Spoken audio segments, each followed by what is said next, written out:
근데 그 당시에 성도들이 다락방 안에 모인 이유가 뭔지 아세요?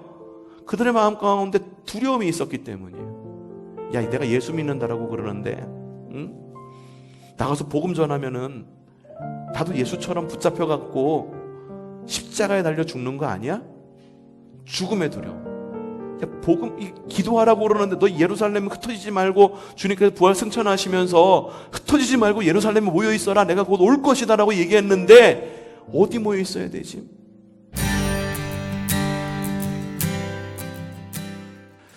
여러분, 예수 그리스도의 대속의 은혜로, 대속이란 뭐라고 그랬나요?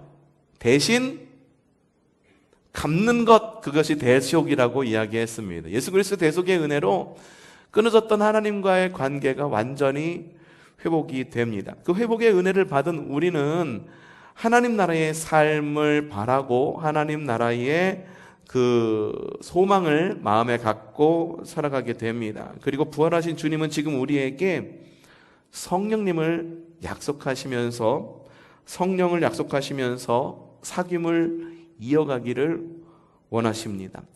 여러분 안에 성령님이 계시다라고 하는 것을 믿으십니까? 그럼 여러분, 성령님의 계심이 언제부터 시작됐다라고 여러분들 믿으십니까? 자, 봅시다.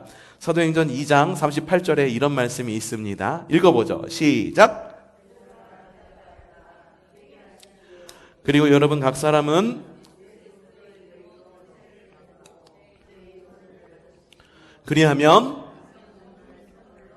네, 성령을 받는, 띄워주세요. 성령을 받는 것은 무엇이다 말합니까?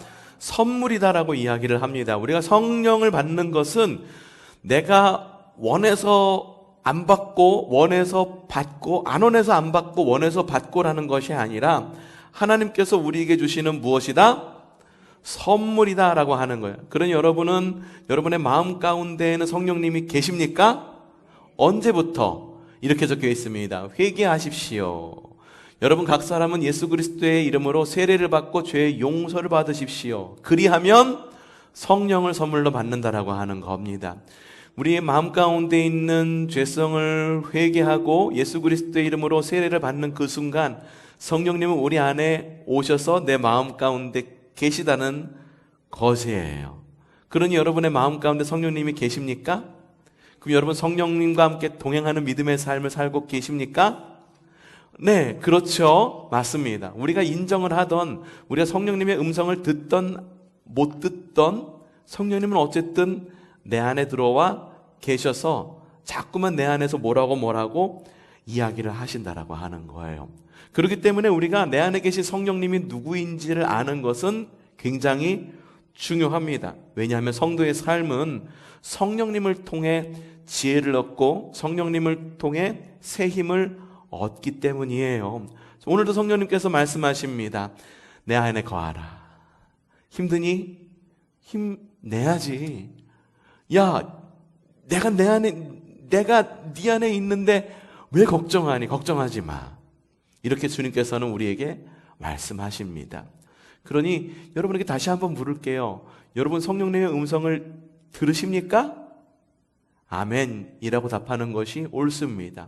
왜? 성령님께서는 내가 듣던 안 듣던, 들을 수 있던 없던 늘 내 안에서 말씀하시기 때문이에요. 중요한 거는 이미 제가 말씀드린 적이 있는데 주파수를 맞춰야 되는 거예요. 주파수.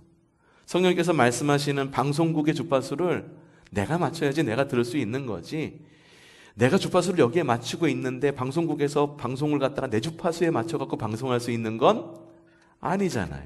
그렇죠? 그러니 여러분 우리의 주파수를 잘 맞추시기를 바랍니다. 주님께서 말씀하실 때 우리가 공명할 줄 알아야 돼요.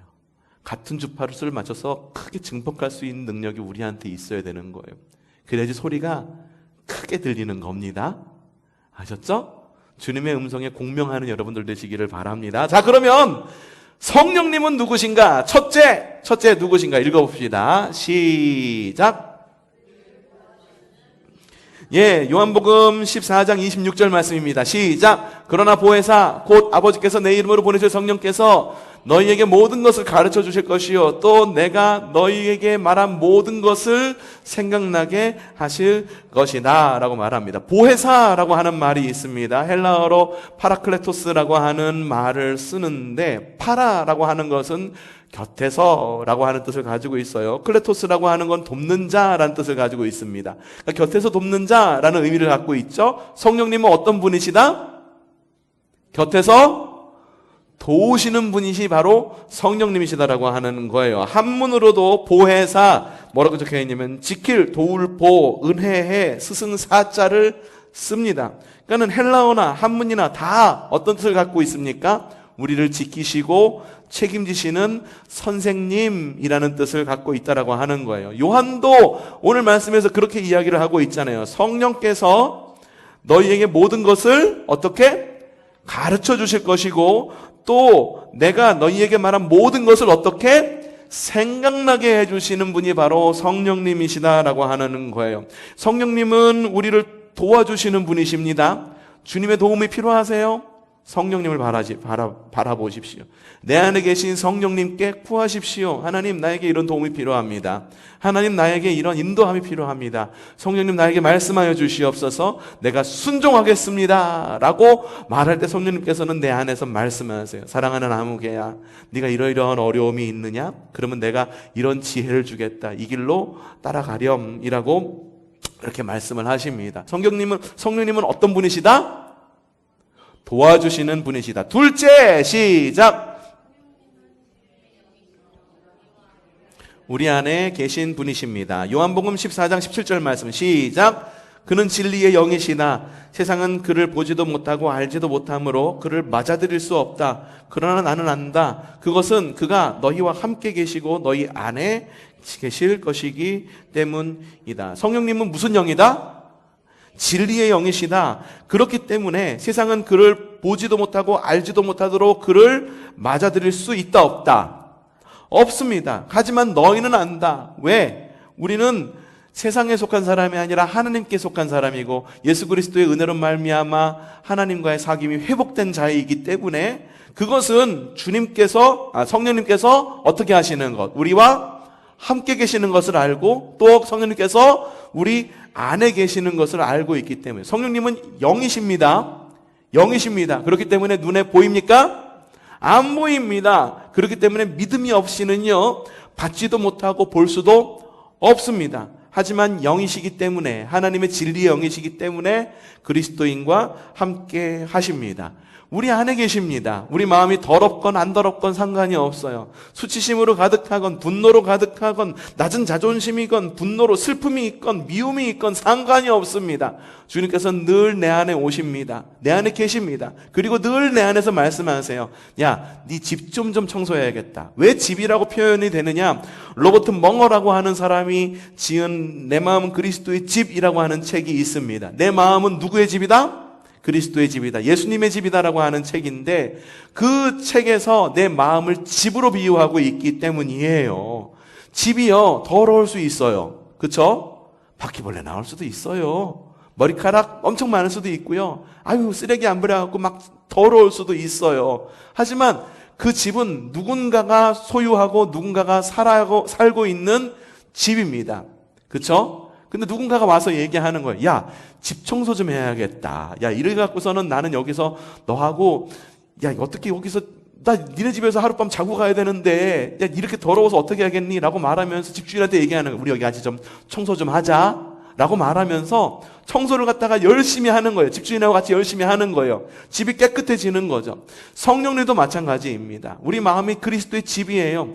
주님께서 우리 안에 계셔야 되는데 우리 마음 가운데 더러운 것들이 너무나 많아요. 미움도 있고 슬픔도 있고 분노도 있고 낮은 자존심도 있고 수치심도 있습니다. 주님께서 말씀하시는 거예요. 야, 내가 여기 머물려면은 적어도 좀 깨끗해야 되지 않겠니? 좀 청소 좀 하자. 아유 하나님, 내가 원래 이렇게 타고났는데 어떻게 해요? 아이고 그러냐? 너 가만히 있어. 내가 청소할 테니까 넌 가만히 있어. 야, 수치심도 갖다 버리고 미움도 갖다 버리고 분노도 갖다 버리고 내가 할 거니까 너는 가만히 있어라 라고 주님께서 늘 말씀하시고 그리고 그걸 직접 청소하신다라고 하는 거예요. 어떻게 반응해야겠습니까? 아이고 주님, 어떻게 주님 내 삶에 손님으로 오셔서 이것도 치우시고 저것도 치우세요. 손님은요 가만히 앉아 계시면 되는 거예요. 요거요 요 방에다가 갖다 놓으면 깨끗해 보이니까 이렇게 하세요 라고 말하겠습니까? 이렇게 말하는 이유가 뭔지 아십니까? 주님을 손님으로 대접하기 때문이에요. 주님은요 우리의 집의 주인이십니다. 주인은요 그 집을 어떻게 변화시킬 능력이 있으신 분이에요. 그렇기 때문에 주님께서 오셔서 여러분 마음에 계시고 우리와 마음을 청소하기를 원하신다고 한다면 여러분 주님께 여러분의 마음을 내어드리십시오. 붙잡고 있지 마세요. 분노를 붙잡고 있지 마세요. 미움을 붙잡고 있지 마세요. 낮은 자존심을, 낮은 자존감을 붙잡고 있지 않은 여러분에게 있기를 바랍니다. 계속해서 간섭하시는 성령님, 이렇게 간섭하심으로 말미암아 무엇을 하기를 원하실까? 셋째 봅시다. 시작. 우리를 구원의 진리로 인도하시는 분이십니다. 요한복음 16장 13절 말씀입니다. 시작.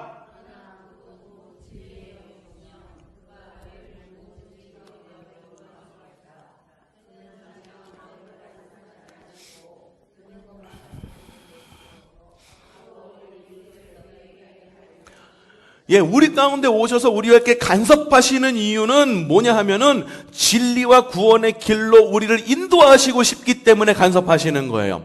성령님께서 인도하시는 길은 악한 길이 아닙니다.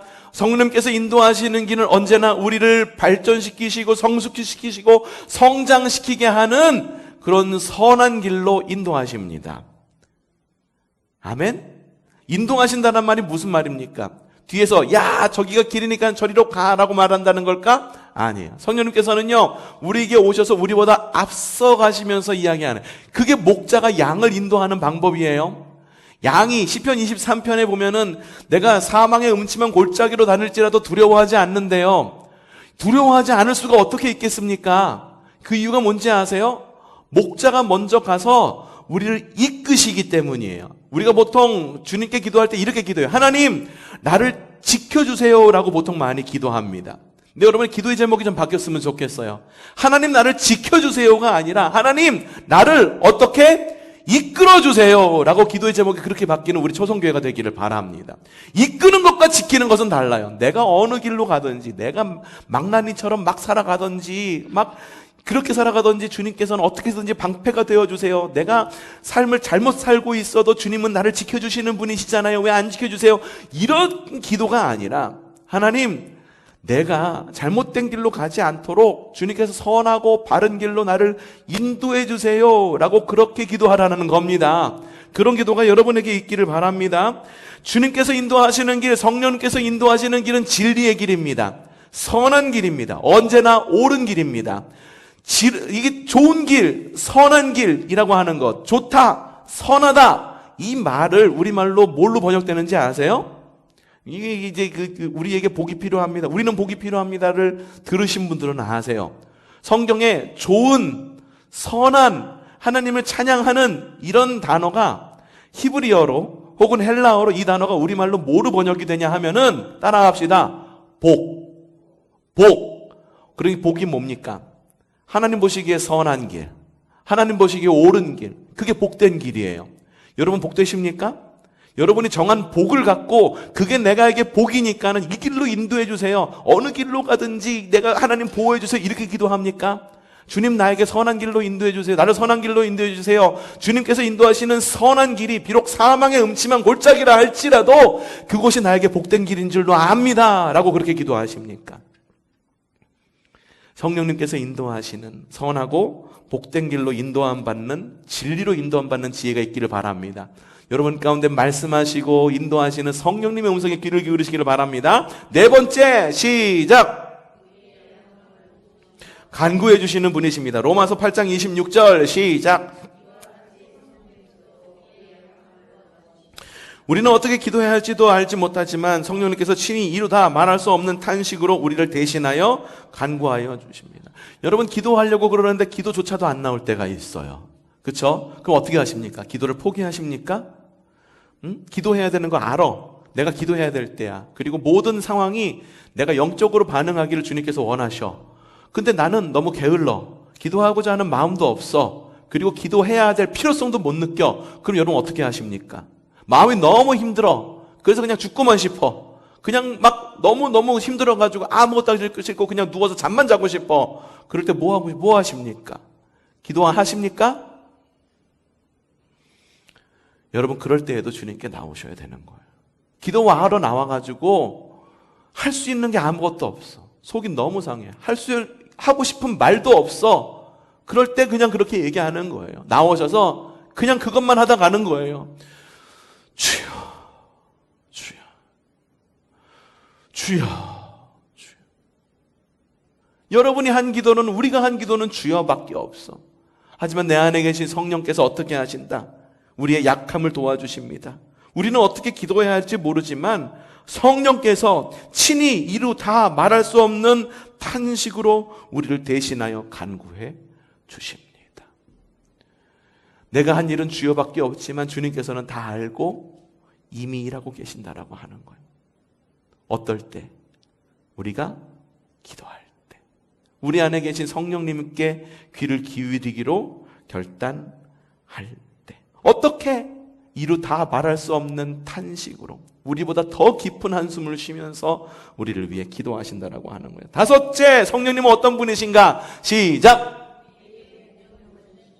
사도행전 1장 8절 시작. 그러나 성령이 너희에게 내리시면 너희는 무엇을 받고? 여러분 능력 있는 그리스도인이 되기를 원하세요? 성령을 받으셔야 됩니다. 그리고 성령으로 충만하셔야 됩니다. 내 안에 계신 성령님의 말씀에 귀를 기울이셔야 됩니다. 그럼 어떻게 되느냐? 예루살렘과 온 유대와 사마리아에서 그리고 마침내 땅끝까지 이를 무엇이 될 것이다? 증인이 될 것이다. 성령 받음으로 인해서 우리가 되는 것이 무엇이다? 증인이 되는 거예요. 나가서 복음 전하기 어려우시죠? 예? 복음 전하기 어려우세요. 그렇죠? 제가 말씀을 드리는 게 있어요. 뭐냐면 다른 거 전하지 마십시오. 무엇을 전하십시오? 복음을 전하십시오라고 말씀을 드려요. 그렇죠? 복음을 전하십시오라고 이야기를 드려요. 지난 수요일 날 이미 말씀을 드렸는데 굳이 얘기할 필요는 없을 것 같아. 굳이 얘기할 필요는 없을 것 같아. 좋은 약이 있어. 몸에 좋은 뭔가가 있어. 전도 너무 열심히 합니다. 와서 한번 해봐. 한 번만 먹어봐. 한 번만 먹어봐. 이런 거. 그럼 여러분 복음은 전하십니까? 약의 능력은 알아요. 돈의 능력은 압니다. 근데 복음의 능력을 몰라요. 안다고 얘기하지만 실제로 몰라. 그걸 어디서 어디서 보면 알 수 있는지 아세요? 이 사람이 복음을 전하는 사람인지, 정말 능력 있는 복음을 붙들고 사는 사람인지. 초대교회도요, 성령 임재 전에는요, 다락방 안에 숨어들었어요. 모여서 막 120 성도가 모여가지고서 기도하니 성령님이 임했다. 대단하다. 우리도 120명의 성도 모여서 기도하자. 이게 보통의 우리의 마음이잖아요. 근데 그 당시에 성도들이 다락방 안에 모인 이유가 뭔지 아세요? 그들의 마음 가운데 두려움이 있었기 때문이에요. 야, 내가 예수 믿는다라고 그러는데, 응? 나가서 복음 전하면은 나도 예수처럼 붙잡혀갖고 십자가에 달려 죽는 거 아니야? 죽음에 두려워. 야, 기도하라고 그러는데 너 예루살렘에 흩어지지 말고 주님께서 부활 승천하시면서 흩어지지 말고 예루살렘에 모여 있어라. 내가 곧 올 것이다라고 얘기했는데 어디 모여 있어야 되지? 그때 마가라고 하는 제자가 이야기한 거죠. 야, 우리 다락방에 모이자. 제 상상력으로 재해석해낸 거예요. 다락방에 모이자. 사람들의 눈도 피할 수 있을 거야. 뜨겁게 기도할 수도 있을 거야. 근데 꼭 그것만으로 해석되지는 않아. 왜냐? 그 가운데에는 120명의 성도뿐만 아니라 다른 사람들도 함께 있었기 때문에 꼭 그렇게밖에 해석되지는 않지만, 그래도 왜 다락방에 모여 있을까라는 생각을 가졌을 때 밖으로 나가는 그리스도인이 아니라 내향적인 그리스도인이었다는 거예요. 교회 안에서 열심히 기도하고 교회 안에서 능력 있는 것처럼 말하지만 실제로는 밖으로 나가서는 아무것도 할 수 없는, 영향력 끼칠 수 없는 그런 그리스도인이었다는 걸 우리가 엿볼 수 있는 거죠. 근데 이 사람들이 변화가 돼요. 어떻게 변화가 됩니까? 사도행전 2장에 보니까 성령님이 그 안에 임하시고 난 다음에, 성령 충만함을 받고 난 다음에 어떻게 돼야 됩니까? 사람들이 바뀌어가지고 다 마가의 다락방 안에서 모여서 기도만 하던 사람들이 바깥으로 뿔뿔이 흩어지기 시작합니다. 복음을 전해요. 그리고 그 안에서 사람들한테 선한 일을 합니다. 과부들을 불러 모아갖고선 그 사람들한테 막 나눠주고 도우면서, 그리고 버려지는 아기들 거두어 드리면서 그렇게 능력 있는 그리스도인으로 변화되었다라고. 능력의 그리스도인이 되기 위해선 성령님의 충만함을 받아야 된다. 여섯째 봅시다. 시작. 우리의 삶에 성령의 열매를 맺게 하시는 분이십니다. 어떤 열매? 어떤 열매? 자, 봅시다. 갈라디아서 봅시다. 시작. 그러나 성령의 열매는 사랑과 기쁨과 화평과 인내와 친절과 선함과 신실과 온유와 절제입니다. 이런 것들을 막을 법이 없습니다. 라는 겁니다. 성령의 열매는 언제나 선합니다. 이 가운데 성령의 9가지 열매 가운데 여러분이 보시기에 야, 이 열매는 좀 악하니까 뺐으면 좋겠다라고 하는 열매들이 있습니까? 뺄 열매도 없지만 뺄 수도 없습니다. 왠지 아십니까? 그러나 성령의 열매들은이라고 말하지 않고 성령의 무엇은? 열매는 단수로 이야기하고 있어요. 그러니 한 나무에서 열리는 한 열매다라고 하는 거예요. 사, 희, 화, 인, 자, 양, 충, 온, 절, 이것이 각자의 열매가 아니라 하나의 열매로 맺히는 것이 성령의 열매들이라고 하는 거예요. 자, 우리 모두는요 하나님 나라를 소망하는 순례자들입니다. 하나님 나라를 소망합니다. 그렇기 때문에 이 땅에서 영생을 누리며 살아갑니다. 신앙이라고 하는 말이 있어요. 신앙 생활이 있습니다. 신앙이라고 하는 것이 뭔지 아십니까? 한문으로만으로 따져도 신, 믿을 신, 앙, 바라볼 앙자입니다. 믿고 바라보는 것이 신앙입니다. 여러분은 무엇을 믿고 무엇을 바라보십니까? 무엇을 믿으세요? 무엇을 믿으십니까? 하나님을 믿으십니다. 예수님을 믿습니다. 성령님을 믿습니다. 교회를 믿습니다. 우리가 이미 사도신경 학교를 통해서 무엇을 믿는지를 갖다가 이미 많이 배워왔어요. 그럼 무엇을 앙망하십니까? 무엇을 앙망하십니까? 무엇을 앙모하십니까? 주를 앙모하는 자 올라가. 주님을 앙모합니다. 또 주님께서 시작하신 하나님 나라를 앙모합니다. 앙망합니다. 그렇게 앙모하고 앙망하는 사람은 하나님의 나라를 지금 살아가고 지금 내 안에 계신 예수님과 함께 동행을 합니다.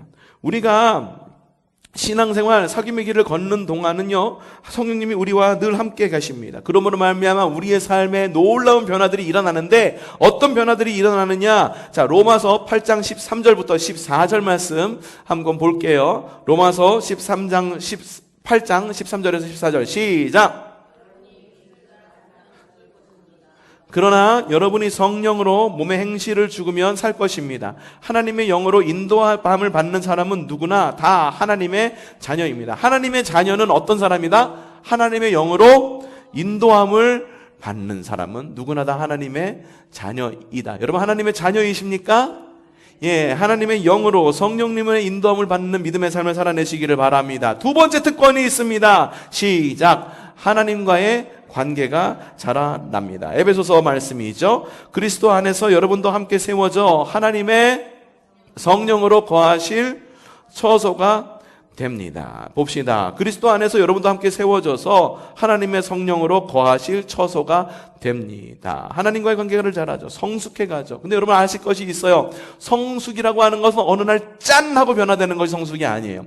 성숙은요 우리의 삶 전체를 거쳐서 이루어가는 것이 성숙입니다.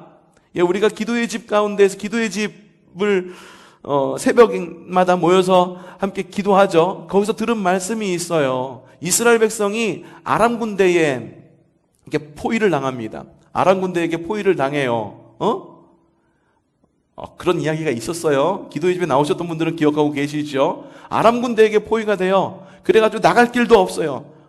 들어올 길도 없어요. 그래서 그 안에 있는 사람들이 먹고 살 게 없으니까는 야 오늘은 내 새끼 잡아먹을게, 내일은 네 새끼 잡아먹자 이러면서 서로의 자식들을 잡아먹습니다. 그리고 밀가루 보리가들이 굉장히 폭등을 합니다. 가격이 폭등해요. 그래서 야 이거 어떻게 해야 되냐라고 말해갖고선 이 북이스라엘이에요. 북이스라엘 왕이 엘리사를 찾아갑니다. 엘리사를 찾아가고 물어보는 거예요. 이게 언제쯤 끝날 것입니까? 라고 말하니까 엘리사가 이야기합니다. 뭐라고 얘기하냐면은, 야, 내일쯤 되면은 밀가루 한 포대에 얼마가 될 거고, 그리고, 보리 한 포대에 얼마가 될 거야. 라고 이야기를 해요. 그러니까 그 옆에 있었던 시종무관이 얘기를 하는 거예요. 아이, 말도 안 되는 소리 하지 마세요. 지금 우리가 이렇게 똘똘 싸매고 우선 포위당하고 있는데 내일이라고 뭐 별할 거 있겠습니까? 라고 이야기를 합니다. 근데요, 엘리사가 하나님께를 통해서 들은 말씀은 뭐냐면은 밀가루 한 포대에 어느 정도 가격으로 내려갈 것이다. 보리 한 포대에 얼마 정도 가격으로 내려갈 것이다 라고 말하는 그 가격이요, 결코 만만치 않은 가격이에요. 물가가 엄청나게 올랐어요. 포위됐으니까는 엄청나게 올랐어요. 근데 밀 한 포대에 얼마 정도의 가격이 될 거라고 이야기하는지 아십니까? 일주일 먹을 밀 한 포대 정도를 살려면 앞으로 여러분들이 한 달 벌을 한 달 월급 정도의 지불하면은 이제는 그것을 살 수 있을 것입니다라고 얘기하는 거예요. 어떻습니까? 밀가루 한 포대에 여러분 한 달 생활비 얼마 쓰세요? 그 정도 가격이라는 거예요. 쌉니까? 안 싸요. 보리 두 포대에 보리 두 포대, 곧 이제 한 주일 동안 먹을 수 있는 보리 두 포대에 얼마? 한 달 월급이면 살 수 있을 것입니다. 지금은 그것보다 비싸다, 싸다? 훨씬 비싸다. 근데 그 정도 가격으로 내려갈 거야 라고 이야기를 하는 거예요. 근데 시종무관이 뭐라고 말합니까? 말도 안 됩니다. 어떻게 그렇게 떨어질 수 있습니까? 이야기합니다. 우리가 생각할 때 그 가격이면은 터무니없는 금액인 거예요. 근데 시종무관은 뭐라고 얘기하냐면은 말도 안 된다라고 이야기를 해요. 엘리사가 이야기합니다. 야, 시종무관, 너 있잖아. 그렇게 될 거 네 눈으로 내일 되면 꼭 똑똑히 볼 거야. 하지만 네 눈으로 똑똑히 볼 거지만 네가 누리지는 못할 거야 라고 이야기합니다. 실제로 그 시종무관은요, 실제로 다음 날 그렇게 되는 거를 갖다가 눈으로 목격합니다. 하지만 이스라엘 사람들한테 붙잡혀 갖고선 결국 죽음을 맞이해서 보기는 했지만 누리지는 못하고 죽음을 맞이하는 것을 볼 수가 있어요. 여러분, 하나님의 응답이라고 하는 거는요, 하나님의 어떤 성숙이라고 하는, 주님께서 우리에게 주는 성숙이라는 거는요, 어느 날 짠 하고 이 사람이 완전히 바뀌는 것, 그렇게 바뀌지 않아요. 물론 사울이 바울이 되는 것처럼 바뀌는 사람도 있긴 합니다. 하지만 많은 사람들, 대부분의 평범한 그리스도인들은요, 평생을 거쳐서 성숙해 가는 거예요. 터무니없죠. 야, 어떻게 밀가루 한 포대가 한 달치 월급을 갖다가 다 내야지 살 수 있는 금액? 터무니없는 금액이야. 야, 그 사람 바뀌어봤자 얼마나 바뀌겠어? 조금 바뀌는 거잖아. 그 바뀌어봤자 그 사람 원래 타고난 성품이 그래. 그 사람 원래 그렇게 스크루지 같아. 심통 너무나 그래.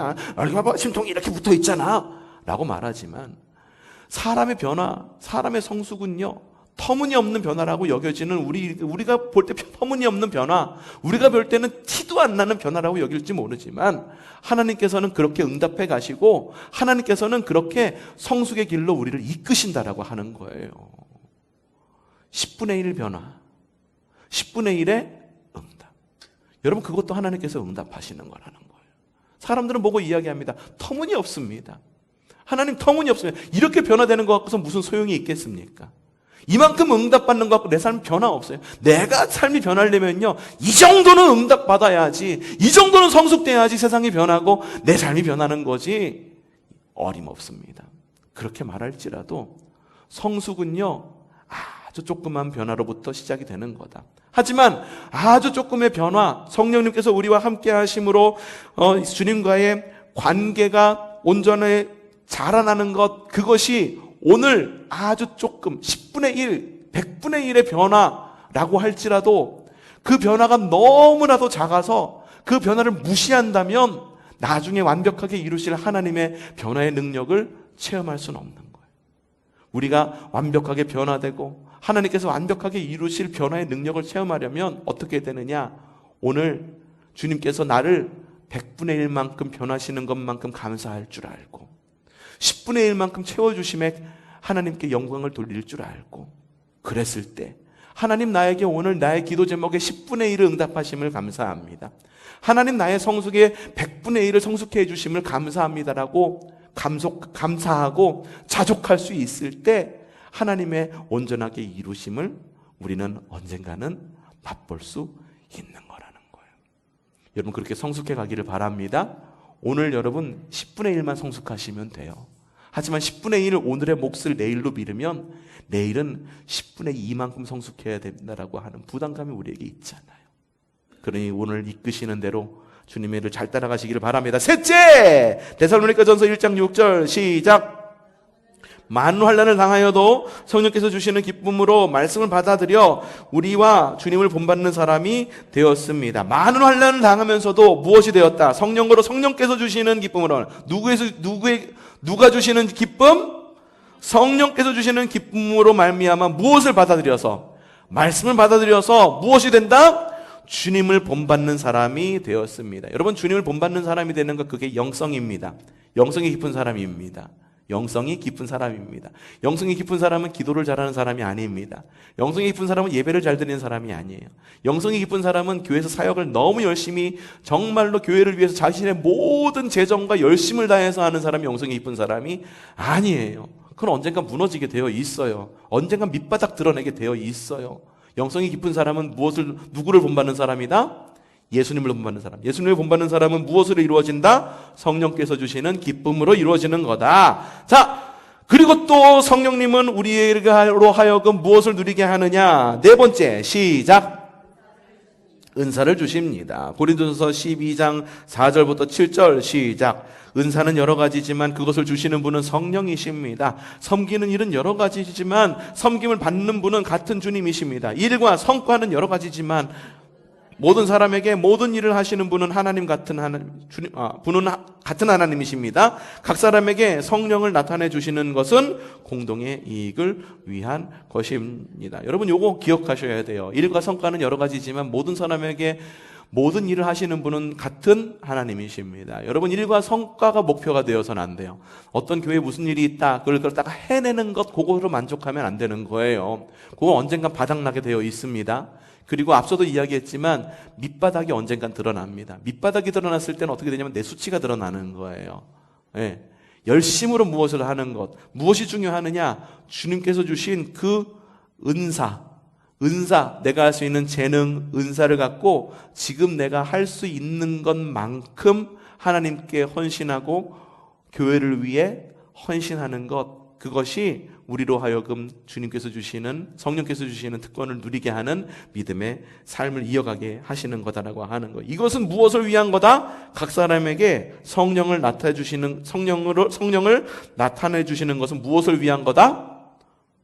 공동 이익을 위한 거다라고 이야기를 해요. 여러분에게 은사를 주시는 거는요, 여러분 배불리 잘 먹고 잘 살게 하는 것, 역시 그것도 하나의 목적이지만 무엇을 위한 거다? 공동이익. 남을 위해 쓰라는 겁니다. 남을 위해 쓰라는 거예요. 여러분에게 특별한 재능이 있으세요? 그 재능을 남을 위해 쓰십시오. 음식을 잘하세요? 음식을 잘하시면 그것을 이웃을 위해 사용하십시오. 재정이 많으세요? 그럼 그 재정을 이웃을 위해, 하나님을 위해 사용하시기를 바랍니다. 여러분에게 특별한 악기를 다루는, 노래를 잘하는 은사가 있으십니까? 그러면 그걸로 예배하는데 쓰시기를 바랍니다. 좋은 성품이란 은사가 있으십니까? 그럼 이웃을 다독여줄 줄 알고 그것을 말하면 하나님께 영광을 돌리는 여러분들 되시기를 바랍니다. 사도 바울은 이렇게 이야기합니다. 자, 에베소서에서 이렇게 이야기합니다. 시작. 성령의 충만함을 받으십시오. 무엇에 취하지 말라? 술에 취하지 말라. 무엇에 취하라? 성령에 취하라 라고 이야기를 합니다. 왜냐하면 성령에 취한 사람은 술 취한 사람 같기도 하기 때문에 그래요. 인사불성이 된다? 그게 아니라 성령님으로 말미암아 내가 주님의 충만함으로 말미암아 주님의 다스림을 받는다라는 그런 의미에서 술 취하지 말라라고 이야기하는 거예요. 술 취한 사람은 뭐에 충만함을 받아서 무엇에 지배를 받습니까? 술에 취해서 술의 충만함을 받아요. 근데 우리가 주님의 충만함을 받는다라고 하는 건 무엇이냐? 주님의 인도하심을 받는 것. 그래, 주님께서 우리로 하여금 어떻게 하라라고 했을 때 순종할 줄 아는 것. 여러분, 성령 충만하라고 하는 것은 특이한 영적 현상만을 말하는 것이 아닙니다. 특이한 영적 현상이 있으면 사람들이 몰려요. 야, 그 교회 가서 기도하니까는 거기서 막 누가 낫다더라, 누가 효과 봤대, 이러면은요 쫙 몰려가요. 그리고 마치 자기가 그런 것을 갖다가 누리기를 원하는 모습들. 하지만 성령 충만이란 그런 모습도 있겠지만 꼭 그런 모습만을 나타내는 것이 아니에요. 여러분이 성령 충만한지 안 한지를 갖다가 알고 싶으면은 주님께서 나를 다스리시는지 안 다스리시는지, 주님께서 다스리시는 대로 내가 순종하는지를 보면 알 수가 있다는 겁니다. 여러분, 성령님께서 여러분을 다스리십니까? 말씀하시는 대로 순종하세요? 성령 충만하기를 원하세요? 주님께서 다스리시고 인도하시는 대로 성령 충만한 삶으로 영적 훈련을 통해 성령의 내주하심을 경험하여서 경험으로 끝나지 말고 성령의 내주하심을 살아가는 저 여러분이 되기를 주님의 이름으로 축복합니다.